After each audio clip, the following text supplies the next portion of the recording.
Hi friends, ఈరోజు మనం చేయబోయే curry chicken liver fry.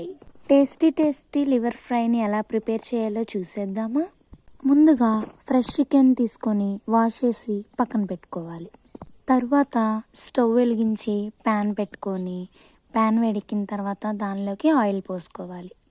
Oil వేడెక్కిన తర్వాత ముందుగా కట్ చేసి పెట్టుకున్న ఆనియన్స్ని దానిలో వేసుకోవాలన్నమాట. ఆనియన్స్ని ఫ్రై చేసుకుంటూ దానిలో కొద్దిగా సాల్ట్ కొద్దిగా పసుపు యాడ్ చేసుకొని ఫ్రై చేసుకోవాలి. అలా ఫ్రై అయిన ఆనియన్స్లోకి కొద్దిగా అల్లం వెల్లుల్లిపాయ పేస్ట్ వేసుకొని పచ్చివాసన పోయేంత వరకు మిక్స్ చేసి ఫ్రై చేసుకోవాలి. గోల్డెన్ బ్రౌన్ కలర్లో వచ్చేంత వరకు ఫ్రై చేసుకోవాలి. అలా ఫ్రై అయిన ఆనియన్స్లోకి ముందుగా వాష్ చేసి పెట్టుకున్న చికెన్ని యాడ్ చేసుకొని బాగా మిక్స్ చేసుకున్న తర్వాత మూత పెట్టేసుకోవాలి.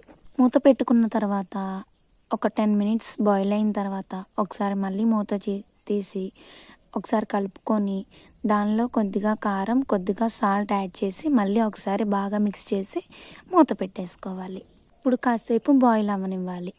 మనం మధ్యలో తీసి కలుపుకుంటూ ఉండాలి. అప్పుడే మనకి అడుగంటకుండా మాడకుండా ఉంటుందన్నమాట. ఎందుకంటే మనం ఫ్రై చేస్తున్నాం కదా, సో మనం మధ్యలో కలుపుకుంటూ ఉంటే మనకి మాడిపోకుండా ఉంటుంది.